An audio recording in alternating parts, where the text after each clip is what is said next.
I'm going live on Instagram simultaneously, Kirti, so you can join in. I'll have the mute button ready. All right, so we're live on Instagram, going live on YouTube right now. Welcome to God Vibrations, the spiritual sexual empowerment show. I am joined by my co-host Kirti tonight, and we are going to do a part 2 on can guys be friends without benefits?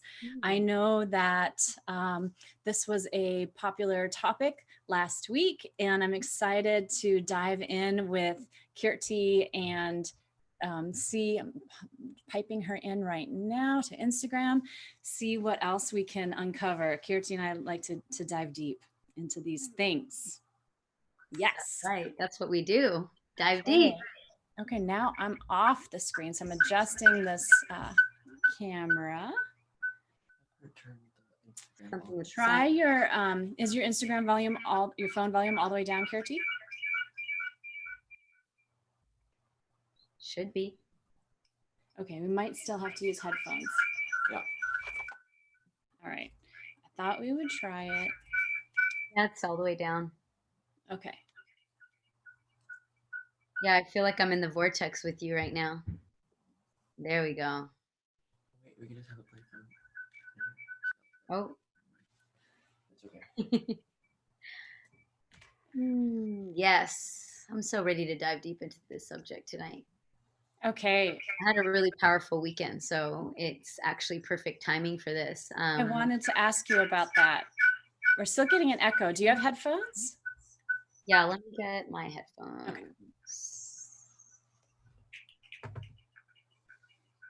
Now we know. Okay, both people have to have headphones on.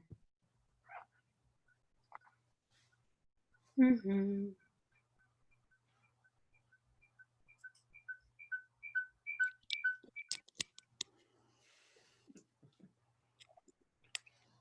Okay.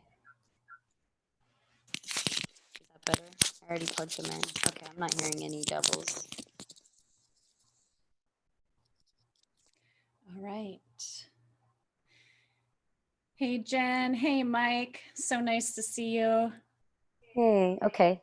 Oh, I'm still hearing a double on my end, but it's not that annoying. I wonder where that's coming from. It's not your end. Well, we turned all our volumes down, so hopefully we'll work. So I guess we can't get away with not using headphones. I thought we would try by turning the Instagram phone volume all the way down, but here we are. And that's what I wanted to start with you, Kirti. How am I coming through? You're coming through great. I'm wondering if Can you still hear me? No. Never mind. This is better. Okay, cool. Okay. Oh, do we need to switch this microphone to the splitter, the microphone and headphone? No, you should be fine. You think it's all right? Okay. I think that's the one. Yeah. Okay. We'll get this down. Yeah. Yeah. So I know that you were away. You were learning, teaching, experiencing, practicing some things this weekend.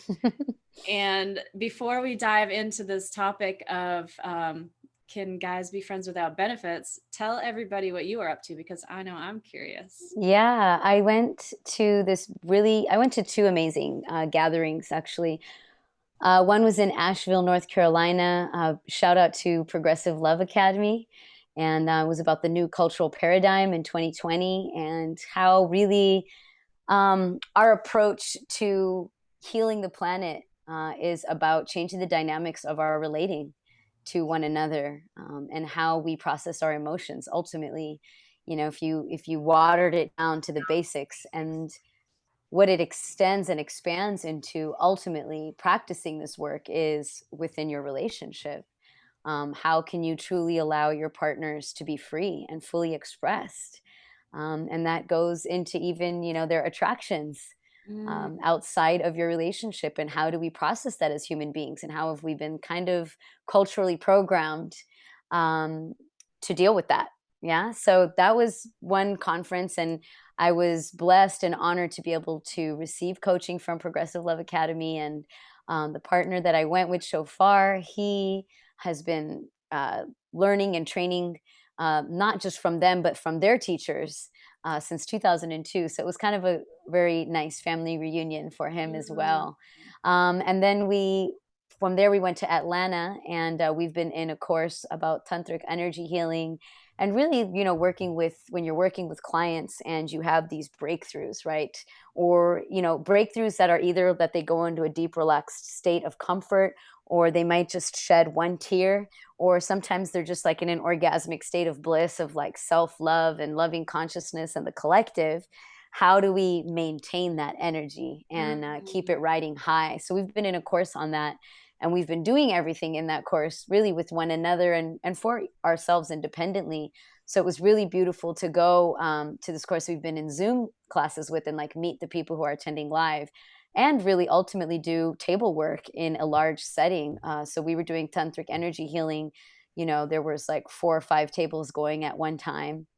And so you can only imagine the vibrations that were alive in the room. A lot of just awesome breakthroughs and amazing spiritual connection, ultimately. But yeah, it really just expanded me even more and opened my heart even more to all the levels of being and existing, on this planet, and being in love, truly. Yeah. Nice. I have some questions now. Okay. and, Totally. and how I'm going to be honest. yeah, Ask me. and just how it like spirals off into this topic even. I think it's a great place to start. But first I do want to check in with everybody listening on Instagram and YouTube actually. How is our audio? Is it okay? Are you guys getting an echo or any problems, or are we coming through loud and clear? Because that's really important. Like I was saying with Chad last week, it's kind of like a demonstration of checking in and presence, even in a relationship space. Like, is the communication good? Are we online? Yay. Well, we got a thumbs up on IG Live. Great. Hi, Bless up. Karen. Thank you. Thank you so Bless much. up, Lenny Rorasso. Yeah, and Karen and Mike. All right. Oh, Jen. Yay. Good to see Jen there. Thanks, everyone. Yeah. So, okay. My first thought was when you were saying that you're dealing with how to, okay, these are probably going to be the wrong words, but how to play with the energies of attraction outside of your relationship. Now, that brings up the curiosity of, our topic is, can guys just, can they be friends without benefits? And I'm sure the girlfriends of those men are wondering the same thing. Can, they might say, no, my man can't have any girlfriends, or no, you can't spend time with her. That's getting in the way of our relationship. Or maybe she's not trusting him to actually just keep it to a friendship level with that female friend. So I'm curious about going maybe in that direction. And I actually had one of our followers messaged me before the show started, and she said it's too hard for her to have guy friends. She said there's too much tension, it just gets awkward, like it's always a conversation that has to be had that's awkward, and so she doesn't do it. So I think there's some women out there like that. And then so I guess we're saying there's like a big spectrum that everybody really falls on at this point. And I got a lot of feedback from our last go around with this topic. So that was good. The second point that perhaps we can dive into was you were talking about being in that energy of bliss. So cultivating that in your partnership. And then how does that work with this whole conversation of how to be friends with a man and perhaps even cultivate bliss, but it not be sexual or infringing on somebody's relationship or infringing on their boundaries, their body, or where they want to go. And so those are some places that perhaps we can go. But I also want to check in with our listeners and just let everybody know, please type in the comments if you have questions, if you have comments. We couldn't see them last time. Chad and I couldn't see them, but I'm set up to see them now. So I will be able to kind of keep an eye on those. And we want you to be part of this discussion and conversation as well. We want this to be helpful to everybody, and we can all open this up to a learning space. Most definitely. That's what it's about. Being able to ask your questions and not feel like shame, blame, or guilt about curiosities and wonderings that you have. I mean, that's I feel like the first level of an awakening is being willing to, ask the questions that are really deep inside of you that for some reason are not appropriate or Mm-hmm. taboo. And when it comes to women's sexuality, I think that that's a big piece of it, So I think why this is such a hot topic is because we just have so many defined roles around what a woman and a man are supposed to look like in partnership. And then that has even gone to influence, women with women partnerships and, men with men partnerships. And it's that this idea of what a man and a woman should be like is so deeply entrenched in our cultural upbringing that people, I mean, at the end of the day, even have to feel pressured and forced to have a sex change in order to feel right in their body because of the way they're being treated. Right. I mean, honestly, I was thinking about that on the plane ride home. Like, wow, I wonder if we could truly be loving society that accepts everybody for who they are. Mm-hmm. Perhaps people would never need to feel that they need to put a knife to their skin in any type of surgery, unless it was a matter of life and death, of course, and that's a whole nother interview. But just ever having to have any type of surgery to be something other than what you are, Right. And I guess that's like also even a metaphor for this whole idea of like the relationship. So yeah, when you're interested in somebody outside of your partnership, does that mean that it has to be a genital connection? I think is the question. Mm-hmm. What are the levels of attraction that really exist? Every time you smell a flower or you see a beautiful flower you walk by, do you feel like you have to cut it? Do you feel like you have to travel with a pair of scissors and cut that flower and take it home with you? Mm-hmm. Doesn't nature teach us to like truthfully and moment to moment just enjoy like the wind as it comes and passes by, and oh wow, what a beautiful breeze. It's not like, oh, I gotta hang on, I need to own that breeze, let me bag it up and put it in the Ziploc bag and put it in my freezer because tomorrow I want to feel the same breeze. Just Right. doesn't work that way. And that's what Chad and I discussed a bit last week, because I was wondering, I feel it as a woman, like sometimes like somebody's trying to cut me and put me in a bag, right? And it's like, Totally. can we just hang out and like be flowers together? And Chad brought up the fact that, men don't want to be just a girlfriend with a dick, and they feel like they might end up in the friend zone. I was like, what's wrong with the friend zone? I want to be in the friend zone. That's a good foundation of, anything to come. Why does it have to move forward to some sort of conquest or some sort of like objective score or measure or whatnot? And there's that underlying impulse, but I also hear you saying it's also when you're in partnership and then there's an outside person that, might be shining bright, that your partner is like, ooh, flower. Yeah. Yeah. Yeah, I mean, I feel that, that's really good. Of course, that's so funny. I can totally imagine Chad saying that. It just makes me want to laugh. Yeah, I do think that is that's valid. And that's Chad's perspective in his male body in this moment and what he's navigating, being probably a really nice, quote unquote, nice guy who also has sexual desires. I don't think that there's anything wrong with that. I think that that's a beautiful thing. And I think that it's a beautiful thing when a woman wants to have a close, intimate relationship with a man and not involve genitals. And I think what's most important is that we all get clear on what is truly important for us in the present moment. I mean, today I might feel like, wow, I just really want to hang out with my homies, like all my male homies, and, chop it up and just do something creative. Tomorrow I might wake up and say, wow, I love being desired by my partner, but I would really love to get more attention today. I'm going to wear something that really expresses my mood, and I'm going to go out and I'm going to be open to the beams of just attraction. Still, neither of who is in control? We are in control.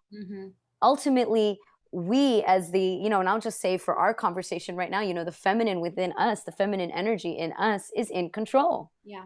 And no matter what, the feminine energy is going to want to create and is going to want to feed that healing, nurturing energy that wants to come through our bodies. Mhm. So we need to be willing to allow that feminine energy to come through. And truly, when we do, we ultimately are choosing, and we're ultimately controlling the whole scenario. You know it. Right. And I would like to add to that, like, for instance, myself, you know me, Kirti. I like to wear bright colors. I like to wear sexy clothes sometimes. I like to be feeling myself. I like to, have my eyelashes and all of this stuff.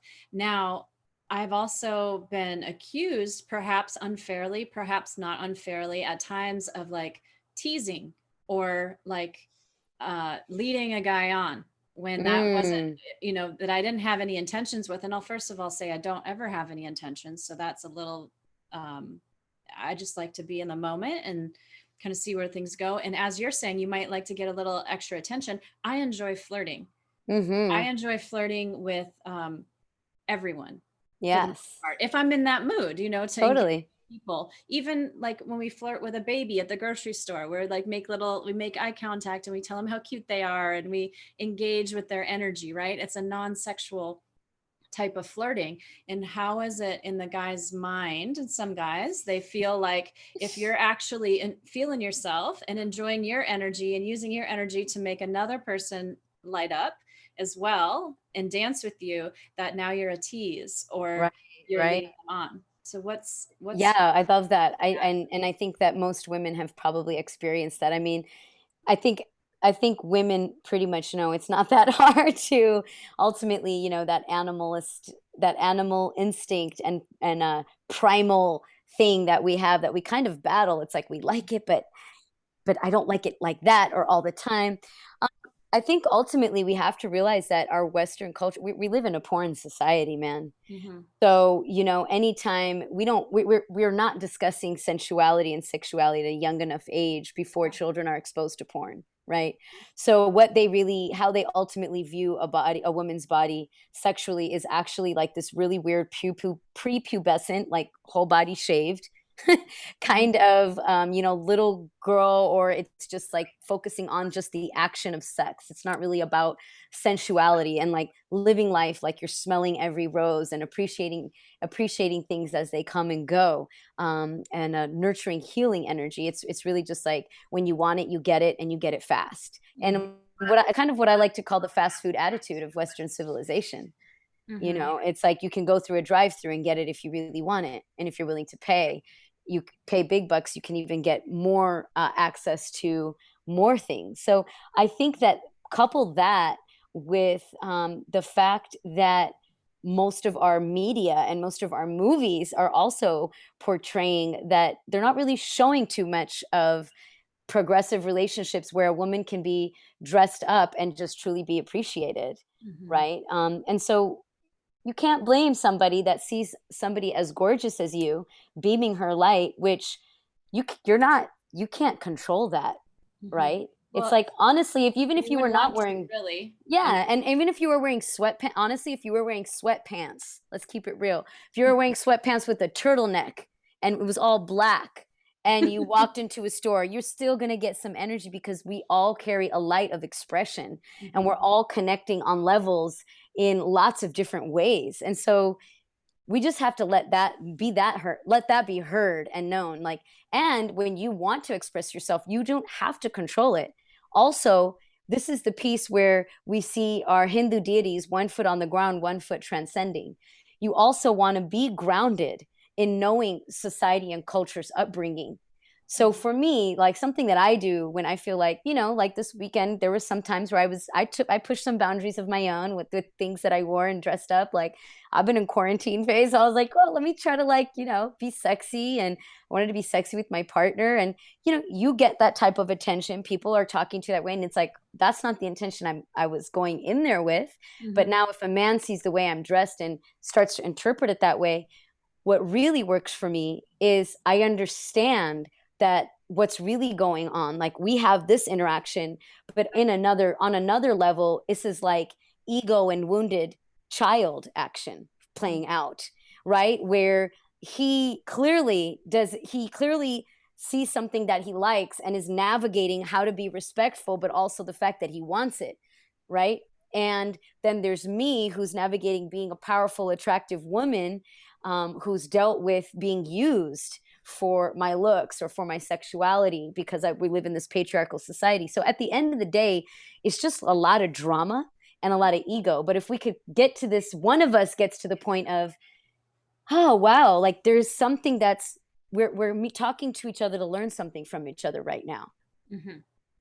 And Yeah. getting into that space kind of helps transcend like the, you know, hey baby, hey baby, you know, sometimes it just takes me knowing that like that's where they're at. That's fine. That's not where I'm at. And I just kind of like learn to not shield myself, but I absorb it. And I kind of like how it occurs for me. I make it, instead of it be like this deep and dark soil, I kind of try to compost that and help it occur for me and my emotions as like, yeah, man, my beauty awakens everything around me. Right. And so that's a very empowering and enjoyable place for a woman to be. And I think it's also being in your bliss that you spoke about earlier, which you're practicing this weekend. And that's a place that is, then once you do get with your lover, is very enjoyable for both of you. And so it's unfortunate that a woman has to dial that down or turn that off in certain circumstances because it's going to be misinterpreted, and then it just takes longer to dial it back up then in the bedroom, let's say. And then you have men who complain about it taking too long, or he doesn't want to do too much foreplay or whatever, and it's like, hey, we live in this culture that shames us, and sometimes just there's so much pressure for us to not shine and to tone it down. And so if you want that, then you got to work extra hard to turn it back up again when it's time to be in that blissful space. Yeah, and if it's worth it for you, turning it up doesn't feel like work. Mm-hmm. It's actually, yeah, that's who you are. And the truth is, I'm sorry, I'm never going to talk to another man again. My current partner has set the bar so high, I'm not going back.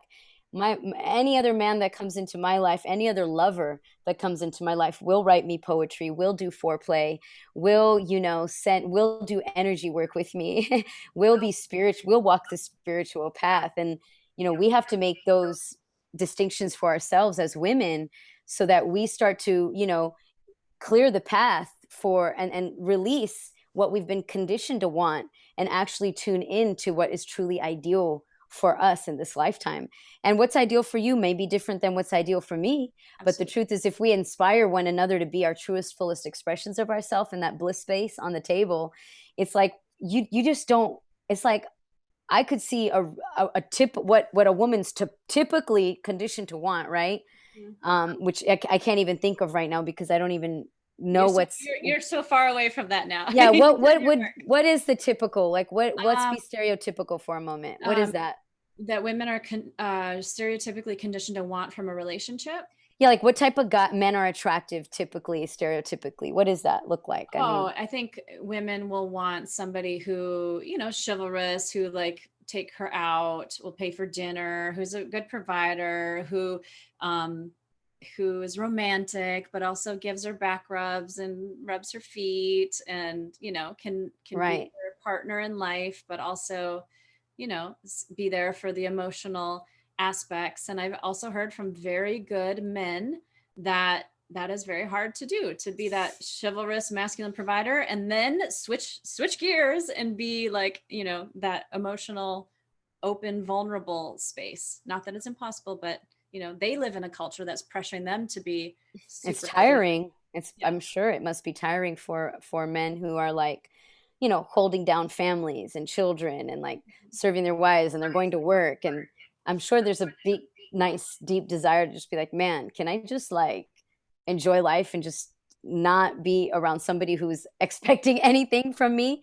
And, as women, we also have those feelings, in different situations. So what you just described of what a woman wants, once you get clear of your magical equation of that is what you want, right? Like whatever you said, what really resonates with who you are based on, your archetype and based on like, your human design of this lifetime in partnership.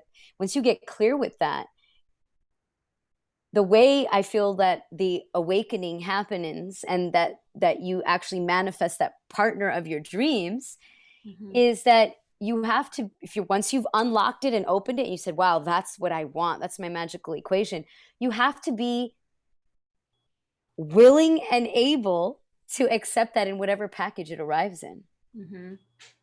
I really like what you said about it's about, you're not going to talk to another man, not because that's the rule or obligation, but because, your man is already doing this and this and this, and it'd be hard to find anything better than that. You're fully satisfied.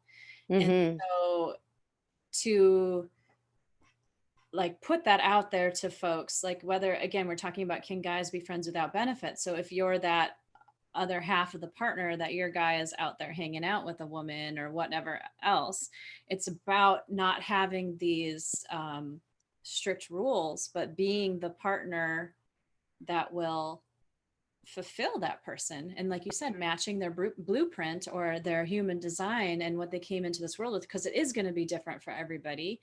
And knowing what's important to your partner. Right.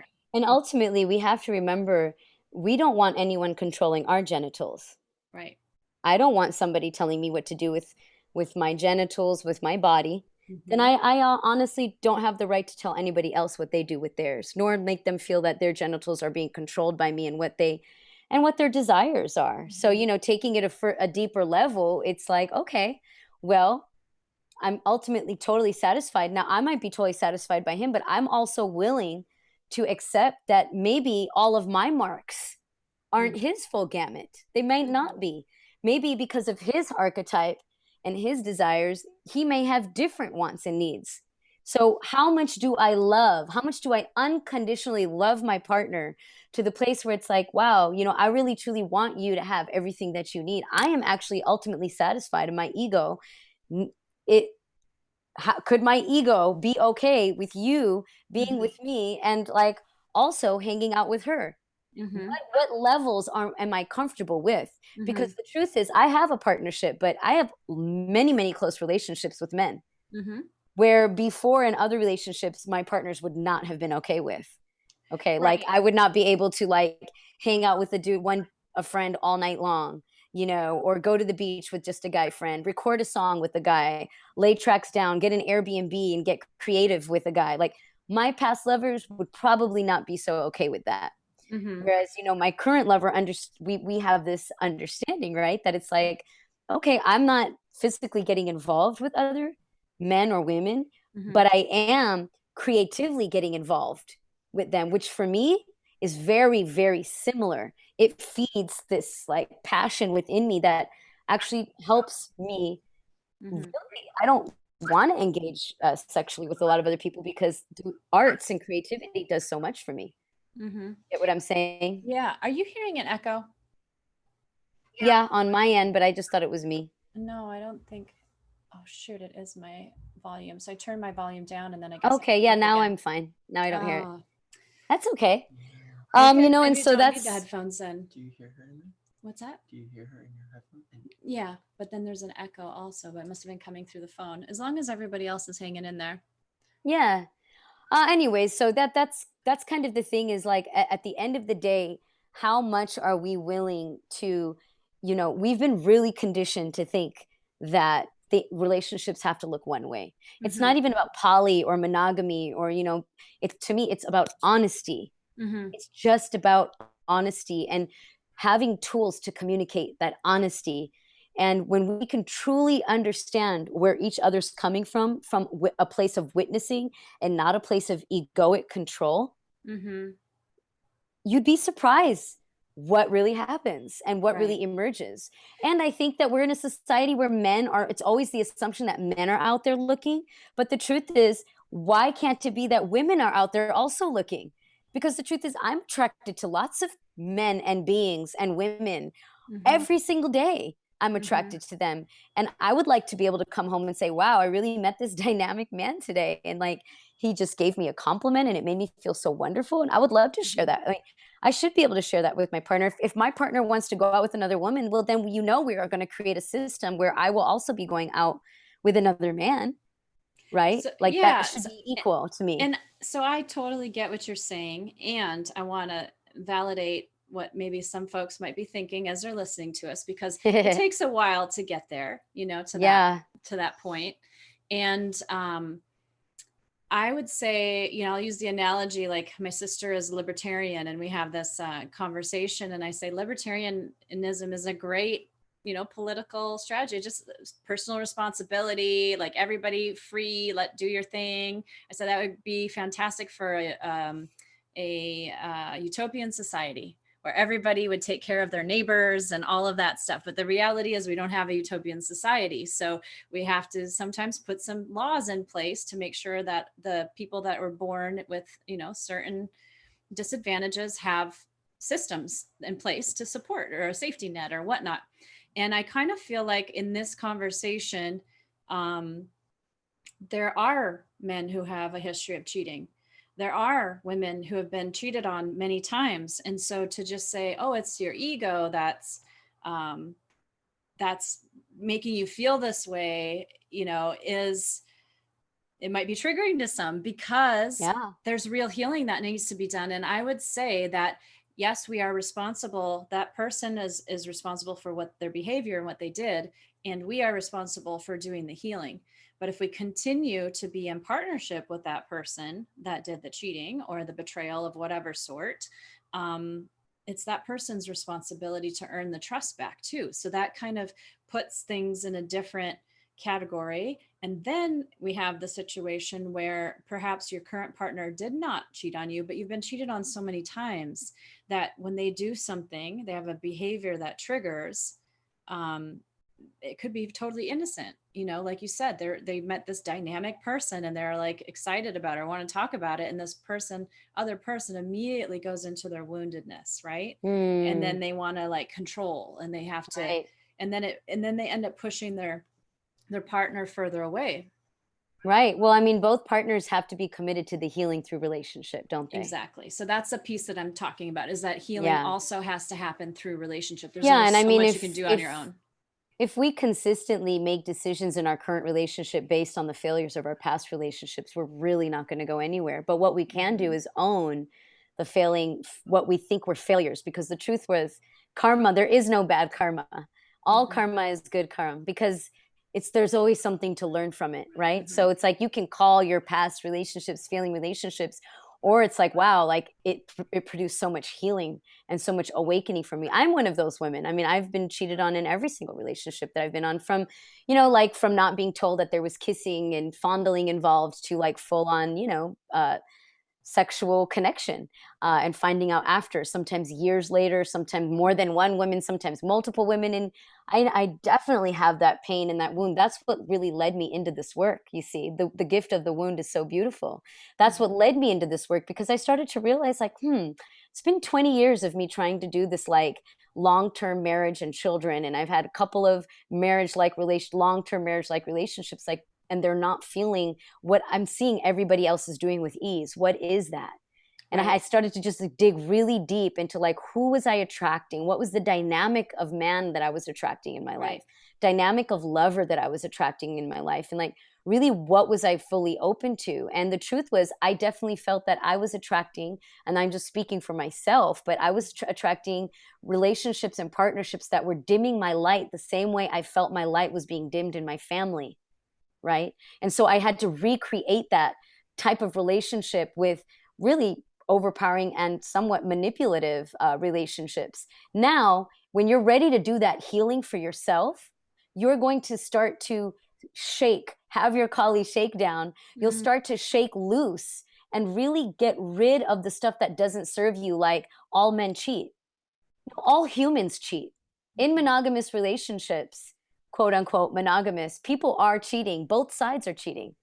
Really. I mean, women are doing lots of stuff too, but it goes both ways, right? And then it's interesting. So I always say, like, in monogamous relationships, if we created more playful honesty and fun, and in poly relationships, if we created more ritual and agreements and sacred contracts, we would have really beautiful open relating and honest relating. And so I'm not somebody that's for poly, and I'm not somebody for monogamy. Yeah. I'm somebody for honesty. Yes. And I think that what we need to really focus on before we even go to opening up our relationships, focus on building a healing relationship with a partner. Mm-hmm. Do that work.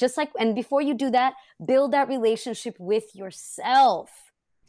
Yeah, absolutely. I agree with you 100%. So it's like me, then we, which is like maybe two people. Mm-hmm. And then you start to being able to open your healing to the collective. But a lot of times in this fast food attitude, porn-minded civilization, mm-hmm. we go straight to like, oh, I want to be able to have multiple lovers, mm-hmm. you know, and it's kind mm-hmm. of just like, there's a journey that has to be yes. gone through, and the patriarchy has to be healed. Yes. And the truth is, polyamory really was started by matriarchal civilizations, if you want to know the truth, from war-torn countries. So, you know, it's very interesting that, you know, we think that this is a male dynamic. It's really not a male dynamic. Mm-hmm. It's just been flipped upside down on its head. And now we have to bring the feminine energy up on the planet between men and women to start doing back into balance. Yeah. So I want to mention, Gabrielle is asking, please save this and post. She said she'd love to tune in from the beginning. It will be reposted to my Instagram page at natasha.edwina and my YouTube, Natasha Edwina. And, you know, Kirti, what you're saying too about the patriarchy and this porn culture, you know, I've thought, because I have a 13-year-old daughter, right, who's on Instagram, and I post about sexuality. We're diving deep in these topics, and I've had to check myself several times and be like, is this something that I want my daughter to see, or is this something that I want any 13-year-old to see, right? And I realized, yes, it is, because they're already looking at Pornhub, and I need to counteract that. And so I'm not introducing them to a sexual world. The world is introducing them to a sexual world. And I'm here to bring that back into balance. So I would love for my daughter and any of her 13-year-old friends to watch this before watching Pornhub. Honestly, we need to be having these types of conversations in place, in lieu of sex education in schools, right? Because imagine if women and men were able to really talk about their ego and their inner child, and talk about attractions and what they like and dislike, and based on their emotions. And instead of girls constantly from a very young age trying to pose and trying to look like something that they think that the male species likes. And the truth is, even the male species has really lost an idea of what they like, because our conditioning has been conditioned. So we really have to practice going back into the wild nature and remember who we truly are. That, you know, the nudity of a mother breastfeeding her child, that is not pornographic. Right? And that can actually develop into beautiful sensuality. You know what I'm saying? The beauty of seeing, you know, lovers holding and families holding hands.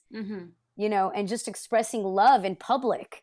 Well, these things aren't pornographic. Right. And I grew up in a big family, and I was the oldest. So, you know, my mom breastfed all of myself and my siblings for quite a while. So I was very used to seeing her breasts all over the place, and her naked body all over the place. Because when you have young babies, especially, you know, you're constantly getting breast milk spills, puke, like diaper explosions, everything. Like, you're constantly having to take your clothes off, all this stuff. So it's like, even for a young child to witness that, and then all of a sudden go out into the world and, oh, nudity is sexual, it's bad. Like, imagine how confused they must be. That is the seed of the sexual wound right there.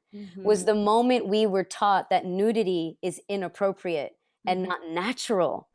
See, if we were able to see that nudity is natural and is divine, that our bodies are divine, that there's no reason to hide them, but what we do is we adorn them to express our natural gifts and our natural expressions, you know, being funky with the clothes we wear and dressing like nature, and, you know, doing things with our hair, and how people adorn their body to express their creativity, but not to like, you're taught like, don't show when you develop as a girl, like you develop your breasts at a certain age, it's like you hide them, and then all of a sudden it's like you need to accentuate them, and then it's like, no, now you're a whore, hide them. It's Yeah. like, that is so What do we do confusing. now? Yeah. Exactly. What if we were able to just be like, wow, breasts are breasts, big, Mhm. small, perky, and as you age, like they develop and they do this thing. But no, what we do is we vilify any Mhm. natural progression beyond the prepubescent, really, in the porn culture. We amplify that so much that we have 50-year-old women getting breast jobs. We have Mhm. women in their 40s being pressured to have perky breasts when they have breastfed multiple children, brought Mhm. children onto this planet. Do you get what it's so Mhm. twisted to me. So Mhm. see, to me, that is the core of the wound, is when we were taught that who you naturally are is not good enough, Mhm. Right. and cover it up. And if you're a woman, you have to sit this way. And if you're a man, you got to look this way. Like you Mhm. have to be buff, or you Mhm. got to be tall and slender. It's like these are all the roots of us restricting one another's sexual expression. And going back to our topic and the title of our talk, it's a form of objectification, and that's what's happening in those situations where you want to be friends with a guy, and he's on autopilot on this, this cultural norm, and thinking he's seeing you now as woman, not as Kirti or Natasha or whatever beautiful expression you are in that moment. And vice versa, we might be thinking like, okay, I can't be alone with him because he's going to try something. I can't invite him over to my house on the first date, or even if we're just going to hang out as friends, like shouldn't have him over because then he's going to think something. Definitely, if he maybe has some drinks and can't drive home or is too tired to drive home, can't have him in my bed, otherwise he's going to assume that's something. Whereas you might have a female friend, and I know for you and I or others, and some of our other like LGBT brothers and sisters, it's a little bit easier for us to understand, because you have friends, and then you have people you're attracted to of both gender, or all genders. I don't want to say both because there's Yeah. more than two, but it's a little Yeah. bit easier to understand the differences between Yeah. what makes it a friendship and what makes it an actual something more than that. Yeah, and I mean, honestly, I've had bisexual relations where I felt that the woman was so dominating. I felt like I had no voice, and that was very Mm. interesting for me to actually be a part of, because I was like, Mm. wow, like there was there was like very little consent, and it was just Mhm. like, go for it. And it was really hard and rough. And I remember the next day thinking like, wow, if that was a man, like I would be probably in a different situation. And that's when I kind of realized like I'm definitely, it made me think, it made me think about where I draw the lines. And the fact was Yep. like, this was actually, again, an individual healing journey of why am I not speaking my truth? Why, when it comes to my sexual relations, do I dampen my voice, and I'm worried about hurting somebody else's feelings when I should be expressing my truth? You get what I'm saying? Yes. And that is something that happens very often to victims of sexual abuse. So people who have been sexually abused at one time, that it's that fight, flight, or freeze, right? So they're in this Right. situation where somebody got a little rough with them, or they're touching them and they're not ready to be touched or whatever. And it's that like, whoa, freeze, and you don't say anything. And then I've heard even men tell me stories about like a week later, a woman, and I've even done this too. I've done this recently where I've processed a week or more later with someone and said, yeah, I wasn't really, and that it was too much too fast, or I wasn't really there. And it was, I couldn't say anything in the moment because I couldn't even process it fast enough to put words to it, kind of thing. Right. And so they get confused because they actually had good intentions about consent conversations. So you have the ones that are not having the consent conversations, and the ones that are really truly attempting, but knowing that it takes a little while sometimes to Right. to feel into it. And that's why that's another thing Chad and I talked about in part one, is that creating that presence, just continuing to be present and allowing things to unfold, Yes. and that connection. Yes. Well, and I think that the more that, and we can speak for as a woman, the more that we do our work of falling in love with ourselves first, and not falling in love with ourselves based on what we think is going to make others attracted to us, but what actually attracts us to ourselves, right? And really getting clear with the conditions that we are placing on ourselves as women that make us think and feel attractive. Are those cultural conditions, or are they truly like inner soul speak conditions and boundaries and ways to help us cultivate and grow? Because the truth is that the feminine is always going to want to make things grow, that feminine energy. So whatever you put in, whatever thought you plant in, the feminine energy is going to blossom that, just like the earth, you know, it's going to like make that seed grow.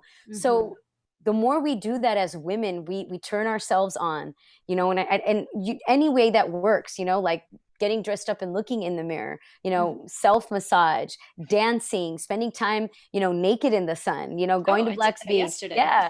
Going to Black's Beach and like, you know, going to beaches where you can feel safe and comfortable with your friends and celebrating who you are without the idea of a lover.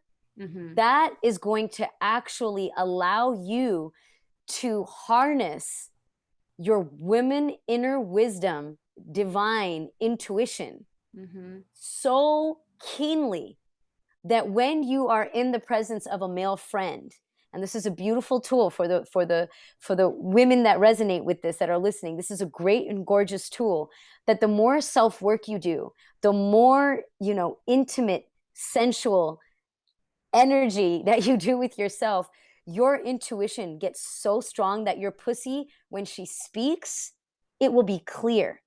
And you're not going to try to be like, oh, but he's this, and oh, but I'm still, oh, but you know what she did, I don't want to hurt her feelings. No, your pussy's going to be like, hell motherfucking yes, or hell no. And you don't, it's not about like, oh, it's the first date. No, if your pussy's like, yeah, bitch, it's the first date, and do you not see how the shit is perfectly aligned? We are in.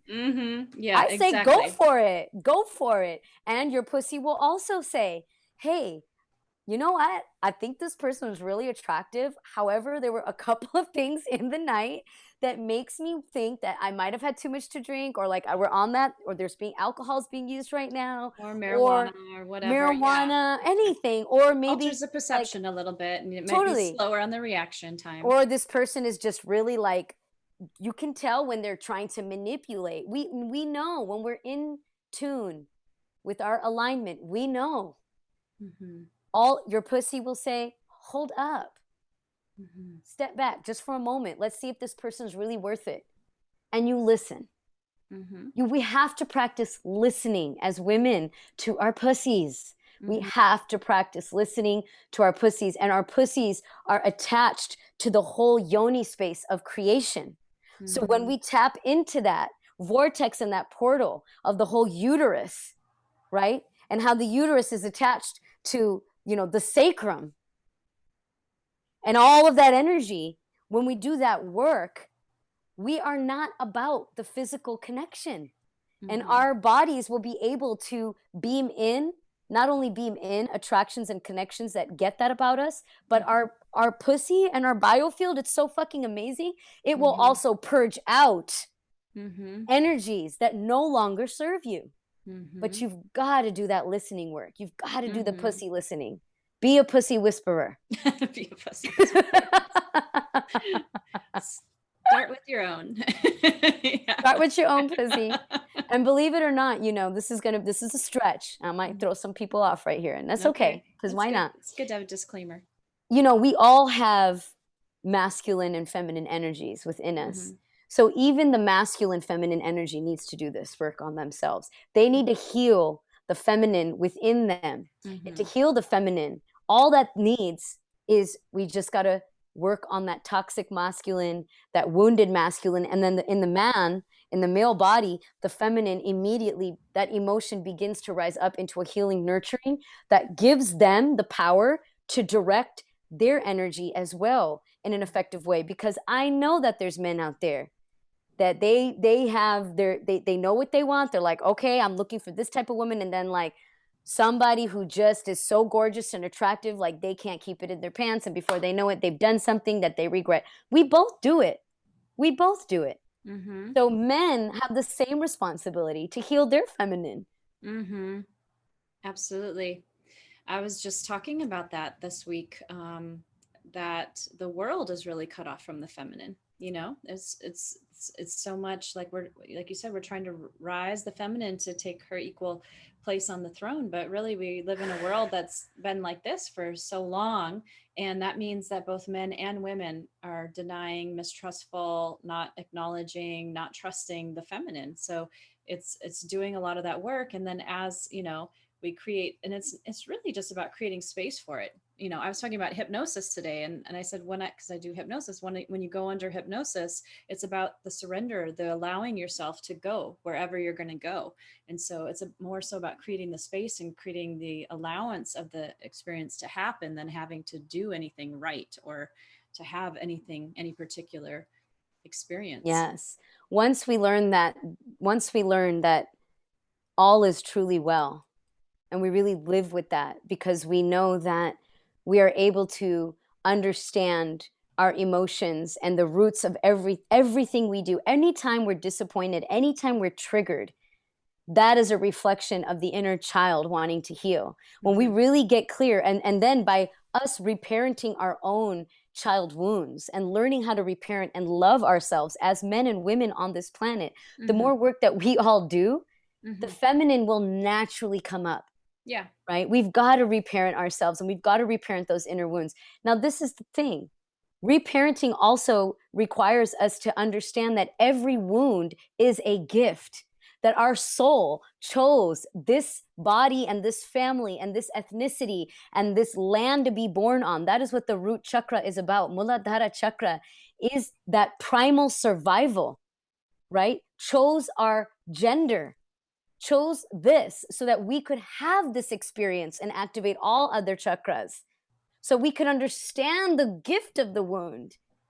Because then when we can understand the gift of the wound, now we understand all is truly well. So regardless of whatever man does to us or woman, it don't really matter, because it's all here to serve a lesson. Serve us.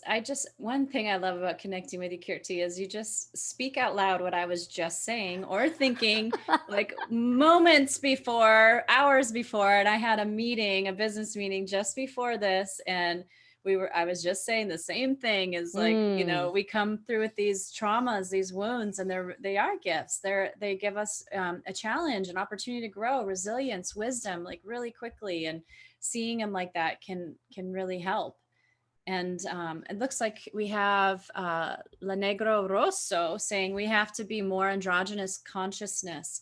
And I see that, I agree with that, even with another comment, some feedback I got from part one, from a man, a very conscious man, who said that when guys overexert their, you know, they force it into the sexual arena instead of just hanging out and being friends, that it just boils down to respect. You either respect another human or you don't, because he said, you know, it can also happen with women who, like you were saying, and you're relating to, they can be the aggressor, or they can be the dominant, but do you feel entitled to do that? Or do you honor yourself and honor another person and think about how your actions are impacting another person? And so I want to be recognized as a woman and what makes me uniquely woman, but I also want to be seen as a human, you know, a human being, which would be, in my opinion, you know, more of that androgynous, like it doesn't matter if I'm man or woman. And I believe that I've seen it in past lives. I have been man many times too, you know. Yeah, so. and I don't doubt that that's for a reason, so that you know, we bring our soul brings in skills from past lives. I mean, that's what the South Node is all about, right? In astrology, it's like you're bringing in things that you've mastered from past lives. So that is definitely a part, and there's a reason why you were born and into this, so that you could deal with this physical form in this life and gain a whole new set of skills to take on forward, you know, into the next, right? And into the next and into the next. So yes, I feel that the more that we choose to do the work, you know, and we consciously choose to do the work, and the work is the work. I mean, that means the more you're willing to see that every time you are uncomfortable, it is a mirror reflection of something you have to deal with. It's just it's showing you where you need to where you're up a little at, bit. because you know the thing is, just over this weekend, I had a brother come up to me and give me all sorts of compliments, tell me I was beautiful and just like the way I smell and the feel of my skin. And, I'm in a very loving, satisfied relationship right now. And that shit felt very good. I'm not Mhm. even gonna lie. It felt very nice to have a man give me compliments and men tell me that I look beautiful. And it felt very good to be able to hug multiple men for long periods of time and it feel comfortable and safe. So this is the thing. Everybody that was there has done the work. You get Mhm. what I'm saying? Like we built Mhm. into that. And from some of the rituals and things that you've attended of mine that, Mhm. it is a process before we get to a place where our fields are actually feel safe and comfortable in the space that we're creating. So it is Mhm. really a call, like to be able to even step into the idea that Mhm. marriage might not be one and done for the rest of your life, that Mhm. a family could be no children, that Mhm. ultimately happiness could be living your fullest life without having to like get married for tax breaks or to be able to purchase a home, but to be able to like, just because you were born, you are a sovereign being. And just because you are here, you get to live the life you wanted to live, not the life that ultimately the government prescribed. Because we Right. could break down Or the church marriage and or children whatever else. childbearing. We have some countries in this world where families are told how many kids that they can have. Right. Right? We have countries in this world where literally baby girls are being thrown away because they can Yeah. get pregnant and cause financial stress to a family. Should they do the natural thing, which is having sex, I right? read there's a big problem in China right now because of there's an overabundance of men and not as many women, and now there's a lot of men who are not partnered and not sexually satisfied and all of these things because of tossing the baby girls away. Wow. So it's really The ripple interesting. effects. Yeah, we don't look at the long-term consequences of, messing with nature in this way. And I mean, that brings us to maybe this is even, the next topic that we speak on is also like we really need to de-vilify women's sexuality. Like Hmm. it's okay if a woman has multiple partners. It's okay if a male has multiple partners. It's Hmm. about, is it aligned with your spirit and your purpose on this planet? Is it Right. about leveling up your energetic consciousness towards a collective energy of love and prosperity and abundance? Or is it an egoic pattern to separate and manipulate and dominate? Yes. I did a related video yesterday, impromptu, on my Instagram about that same energy, and I found out later it's an astrological theme right now. So Oh, so wow. we're tapping in. We're tapping into the collective. I know we don't have a ton of time left. I don't know how much time because we got a little bit of a late start. So I'm looking at the time. But for anyone watching this who doesn't even know where to start with this, because you're talking about some high level personal development, relationship development stuff. If you're still in that partnership where you're like, I get jealous if my partner talks to a woman or hangs out with a woman, or I don't, I'm not friends with guys because I can't handle that awkwardness, or you're the guy that's like, I want to push it into the feminine. What you've said is start with yourself, work on yourself, love yourself, but what are the first steps to To loving yourself. to being part of this universal love consciousness? Yeah, I think it's really looking at how do you place conditions on how you give and receive love. Bingo, there you Yeah. go. And that goes to receiving love and compliments from others, or when people try to give you gifts, or when people try to pay for you, like looking at like, how do I block that abundance when somebody's Mm-hmm. trying to give me something? And then also like, what are the conditions that you place on your partners or your family members or your friends when you want to give something? Like, do you only give gifts on birthdays? Do Mm-hmm.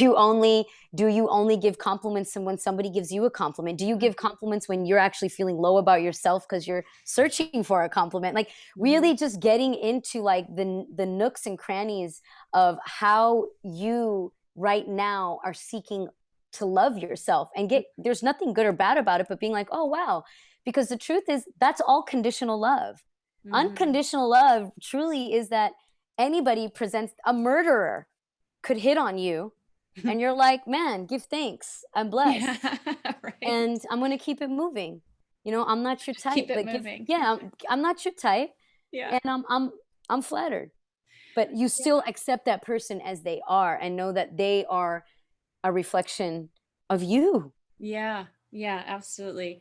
I love that ending. We have about 30 seconds left. So I just want to, say thank you to everybody who's joining. Please leave a comment, a question. If you want another topic in another time, like let us know what you're interested in. Let us know what this brought up for you. You can find Kirti on her page. She'll be tagged in this repost, and you can find me also where you found me tonight. And I do a meditation group every Tuesday at noon, Zoom at noon, if you would like to start to work on some of this stuff. And I know love that. Kirti has a Yeah. lot of offerings too. Practical tools. Oh boy, that went deep. That was a lot. So we are ended on Instagram. I'll be reposting that, and then we're still live streaming on YouTube, and this, after we hang up here, it'll process and repost there.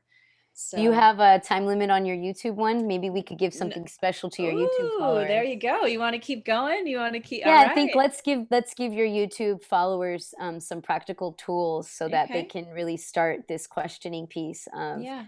conditions. And those folks who are tuning in, really knowing that this isn't trying to make you anything other than what you already are. Mm-hmm. It's really all a remembering that we are the ocean. We are not singular drops of rain, but we truly are members of the ocean. So I wanted to maybe do a practice with you, and Yeah. you could be like, I'm always open. if you're willing to be transparent and vulnerable with your followers. You know me.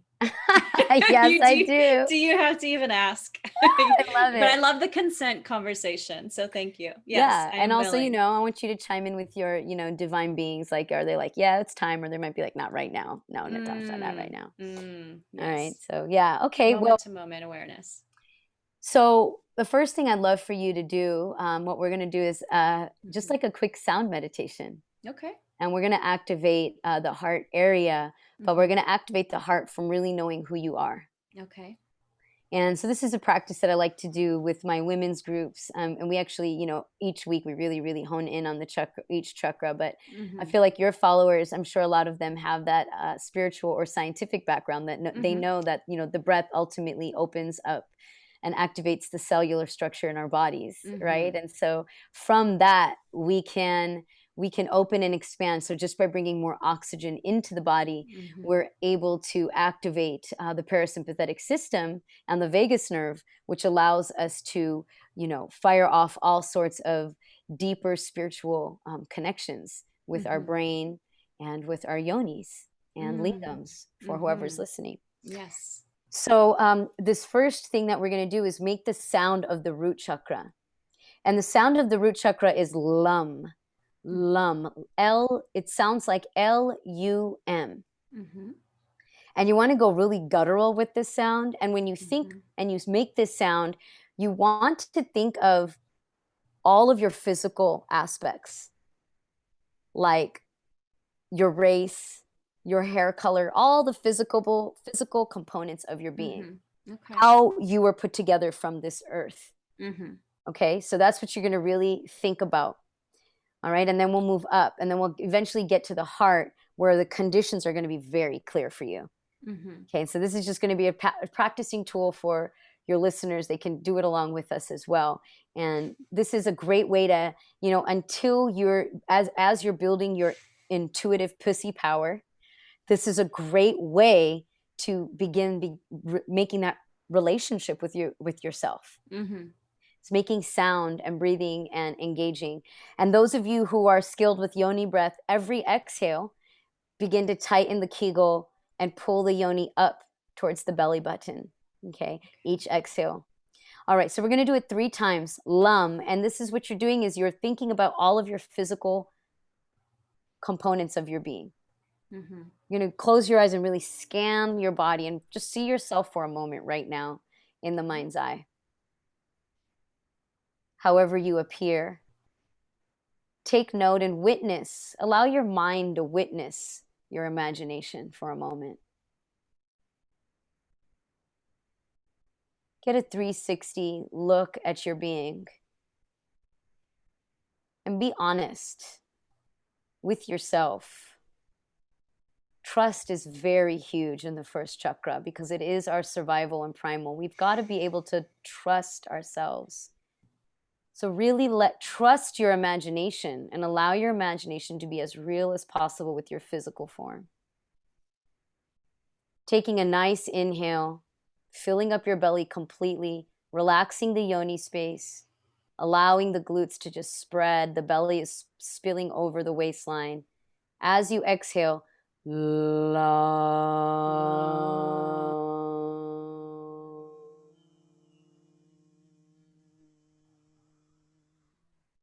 tightening the Kegels and engaging the Kegels, tightening the yoni, and then release. Number 2, inhale, spill the belly over, maybe even open the chest now. Spreading the glutes on the ground or wherever you're sitting. Inhale, all of that, receive. And then exhale.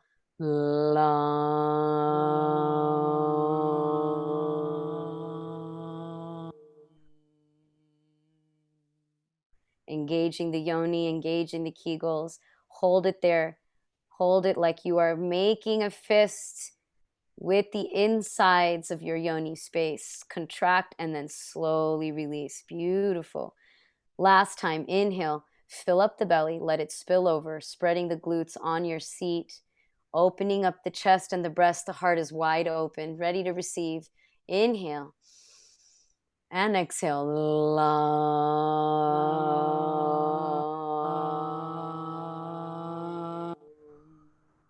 Good. Allow your physical form to really be clear.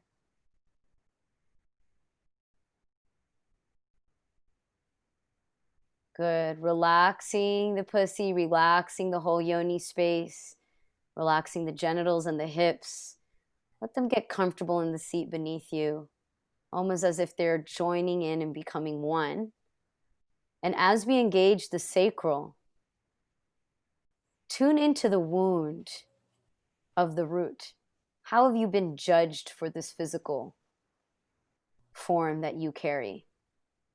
How have conditions been placed on your physical form? The way you receive love, and then how you give love based on your physical form. Allow those wounds to come in. And rather than being hurt by those wounds, allow them to just take some space, arriving almost like little packages or leaves just floating into your existence. Snowflakes or raindrops. They're just there, present. Beautiful. When we engage the sacral, we begin to realize the gifts that we have to share, what we want to share with our people, what we want to share with the community, the gifts we have. But for some reason, this root chakra and these conditions on our physical form keep us from sharing those gifts. So what are those gifts that want to come through us? I want you to just rock on the hips and swivel the hips. Make some winding motions with your hips.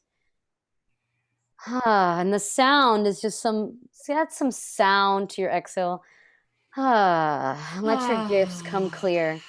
Allow each physical judgment that you've received and that occurred for you since childhood. Allow that to expose the gifts now that you want to share with the community. The sound of the sacral is V-U-N-G. That's how it sounds. Vung. And you're going to focus on the N-G like it's a buzzing bee. So you're going to move your hips to mimic the buzzing bee. Okay, and just how a bee swarms. Feel that in the hips. Inhale. And visualize your gifts. Vang.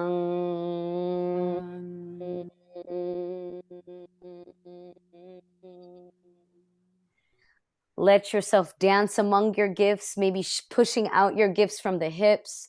They all want to come clear. What are you here on this planet to do? What do you create? What do you desire to be? Inhale. Vang.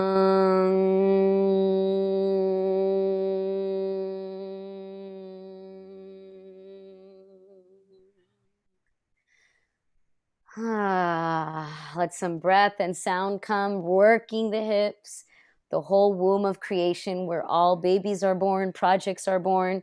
Element of water combines with earth to make things grow. The first chakra is earth. Second chakra, Svadhisthana, is water.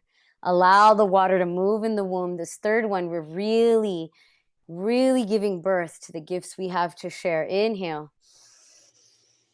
Vang.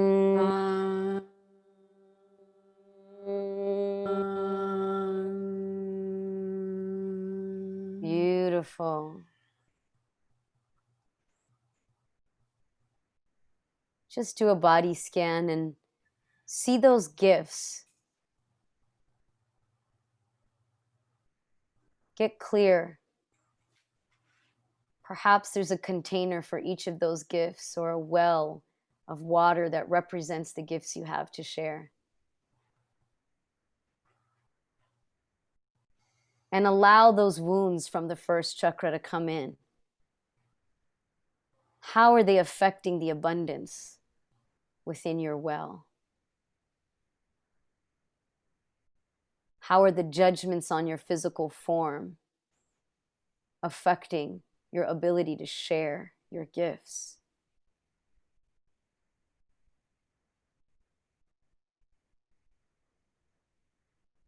Just feel that for a moment.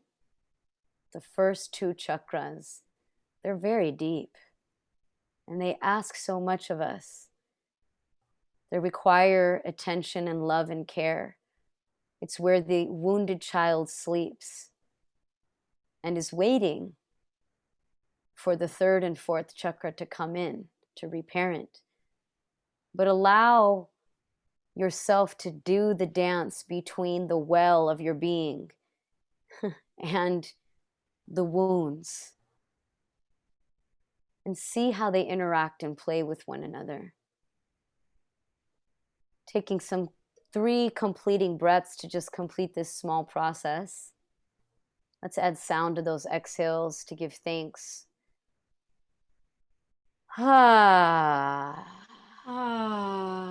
Giving thanks to the ancestral wounds that help us realize what we can complete in this lifetime. Second exhale, take a nice inhale.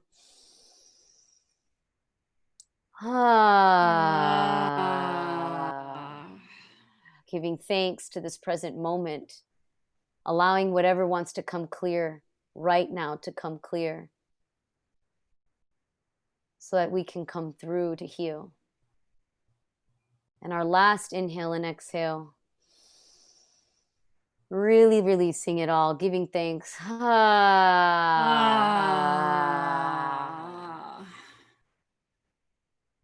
And this is our willingness to do the work for generations to come, for the ripple effect of our healing.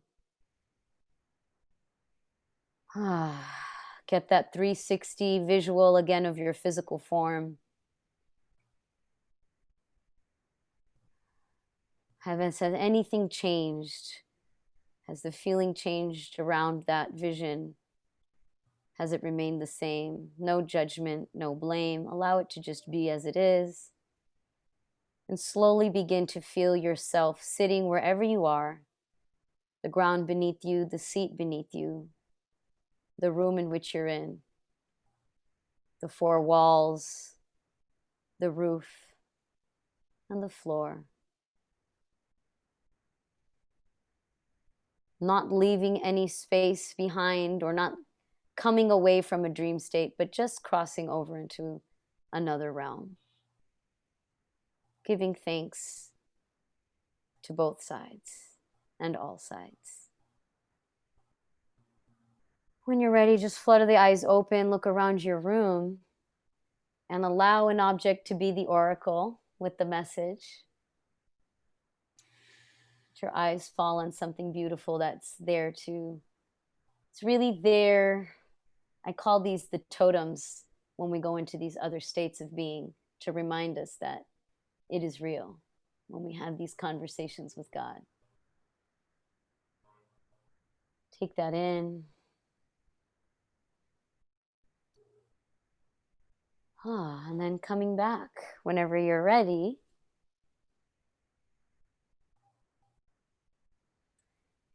And this is the beginning of developing the relationship with your conditions and seeing really how, as children, we allowed others' perceptions because we are children. We are relying on our adults. We really learn how to rely on the world outside of us. And so this is getting clear, not to blame or shame who judged us for our physical form, whether they were seen as abilities or disabilities, faults or gifts, or we were, shamed for being pretty or shamed for being ugly, whatever society deemed in its cultural rules. It's about being witness, as if your life is really a movie. It's a stage.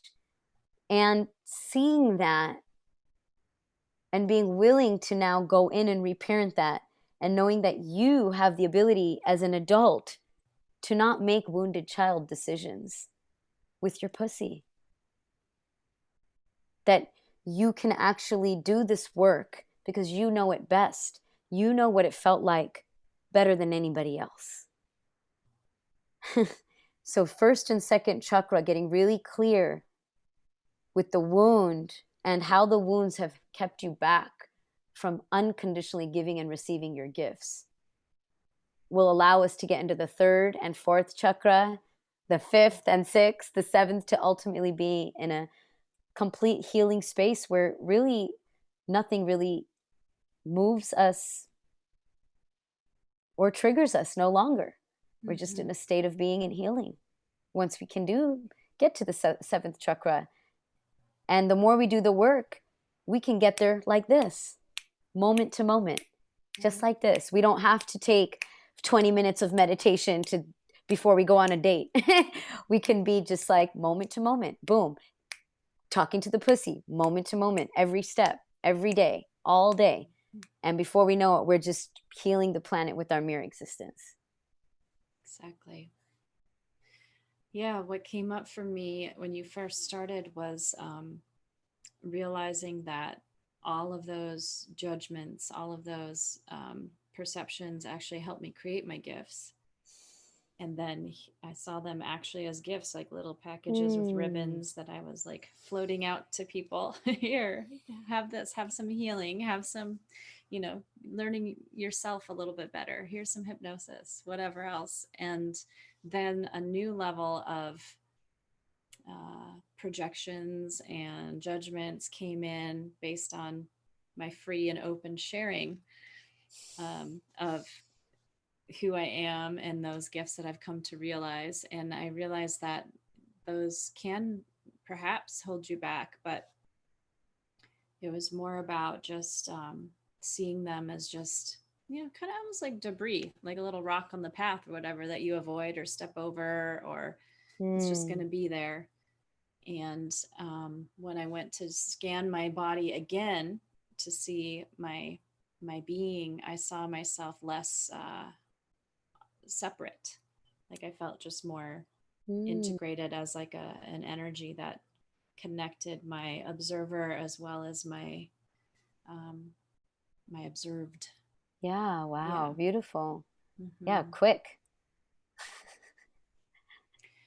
Yeah, so that was really really beautiful. And I, of course, also just before we went live, had a conversation with my helper, my friend, who we were talking about, when you get comments even from haters, on when you put yourself out there, it's a certain level of, you build that resilience of like, oh, it doesn't get in, it doesn't, you just you watch it and then it's like, oh, interesting, and then respond or not, and then go on with your day, and you forgot that it even happened, an hour later. So there's some level of that's needed if you're going to actually show up in a big way and not play small, as you say. Yeah, yeah. It's time for us to each of us to like show up.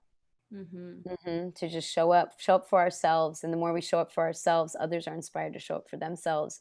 And yes, sometimes it's presented as jealousy, Hmm. but really what it is it's their divine fighting to show up for themselves. And so Hmm. what's happening is they're beaming in reflections of like what their desire is to be. And we call that jealousy, which is like it feels kind of negative, but if we were to see it as like, wow, it's extreme appreciation. Well, also, and just it's natural to resist sometimes when you're about to make a big change. It's like, no, I won't do that, or no, it's not for me. And then but it starts to seep in. Yeah.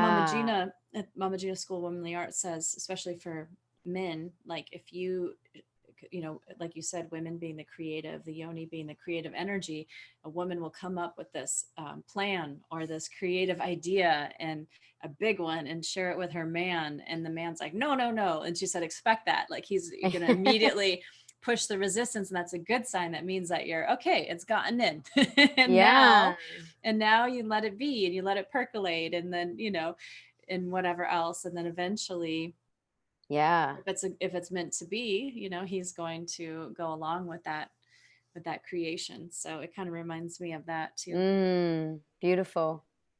And I would say too, I mean, well, thank you for that beautiful practice. It's very much aligned even with a spiritual reading that I just recently had, where she Wow. had advised, she channels, and she said, really work on reparenting yourself. So even though you said that, it's like, oh my Wow. goodness, she's tapping in.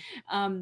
But also what came up for me as far as our viewers are concerned and people who are going to check out this piece to maybe answer this part 2 question Mm, is, after everything that we've been through and listening to the pussy, I'm all about that too, and mm, being mindful and being checking in with yourself always and taking up space and knowing that you come first as far as what's going to work for you or not work for you.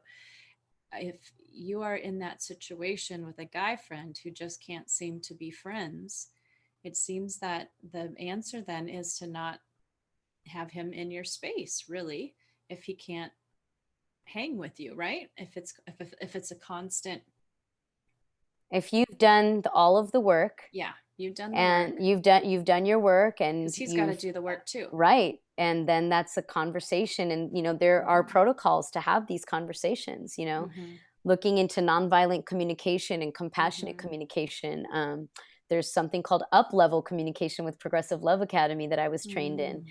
right? And these are ways that we can actually really express what we're feeling with love and compassion to the Mm-hmm. people that we respect and honor, giving Mm-hmm. them giving them the insight, giving them the in to understand where our request is really coming from, Mm-hmm. so that it's not seen as, it's like, hey, honestly, this is because I've, expressing ourselves, where it's like, hey, I know that like in the ultimate spiritual world of the collective energy and higher self, like nothing you're doing right now would bother me, because I know that like Mm-hmm. you totally respect me as a woman. Mm-hmm. This must be from my ego and the shit that I've been through in my past. But what Mm-hmm. I'm really feeling like right now is I've let you know a couple of times that I'm not interested to go there. And I feel like there, every time we drink together or every time we share a joint, like I'm being, it's kind of like you're pushing that line with me. And the truth is, it brings up something in me that feels unsafe.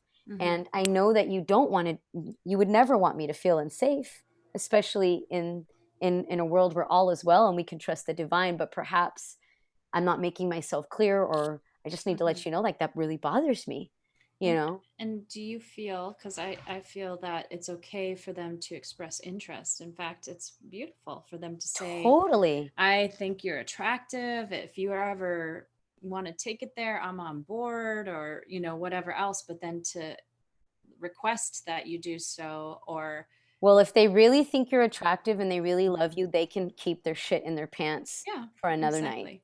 Exactly. And I had a man tell me that he was sharing that he's sexually attracted to his neighbor, right? And they're good friends. And he will tease her sometimes, like, oh, you're hot, or, I I'm always into you or whatever. But he said, I never put any kind of pressure. And she just jokes back. She does jujitsu. She could probably snap my neck, that kind of thing. And, but it's a cute little, it's like a cute little interaction that they have where they're both really clear with their boundaries. And I thought Exactly.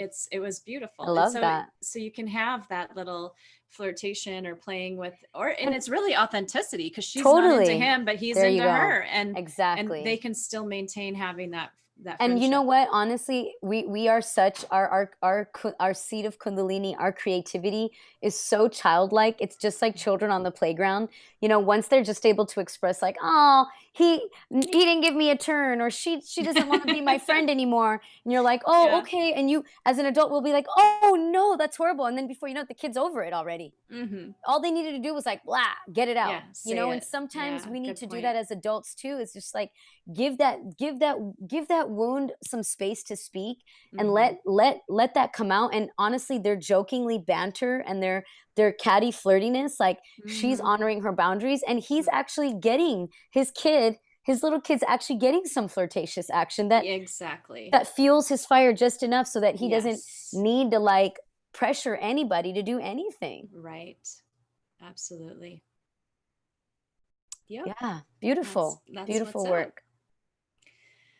Well, thank you so much for another, great deep dive going there. Thank you for suggesting we go over on YouTube and offer us something a little extra. So this will convert and repost, and we can send people here just to check in and do this little technique whenever they need to. I've noticed like what I've been loving is sending clients to like I'll send them to your YouTube and be like, hey, check out the exercise, practice that exercise. So that's why I've kind of started to do this with YouTube interviews. It's like, it's great to get clients to see other people's work and other people's practices, and just, a lot of the things that clients will come to me with, they really believe is truly their problem. And it's like, no, sweetheart, it's the collective's problem. You are feeling the collective energy, and it's time for it to complete through you. And that's so it's nice to be able to shoot people to each other to different YouTube pages and see how, like, a lot of people are dealing and having these questions. You're not alone. Yeah, thank you for mentioning that, because of course I thought about that earlier today too.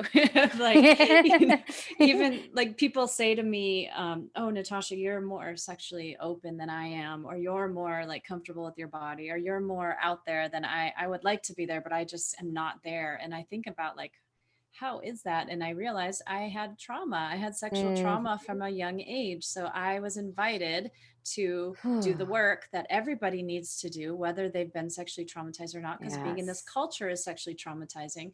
So since I had a more urgent need to start the work at a younger age, I was able to go there. And it's interesting that, going back to judgments, how people can judge me for being unhealed because of my openness, or the way that I express my sexuality or my being. And so, everybody needs to do this work. This is relevant to everyone. And when everybody does do the work, then we'll have a safer planet for women and men and non-binary and everyone. Everybody will be safe just to relate and enjoy bliss, unconditional love. It's beautiful. All right, we can wrap this up. I don't know why it's so bright. I think I had like natural light and then it went away. So now I love it. other lights it's really pretty. are very bright. Yeah. Okay. Well, we'll be back together. I'll be back next Monday at 6. You'll be back with me in 2 weeks, Monday at 6 for another episode. And so, talk to your people. I'll talk to my people. Everybody commenting here or watching here, please comment, message us, let us know what you want to know more about, what you want to learn more about, and we'll make it happen. Thank you, Kirti. Blessings. Thank you. Love you. All right. Love you too. See you later. Okay. Peace.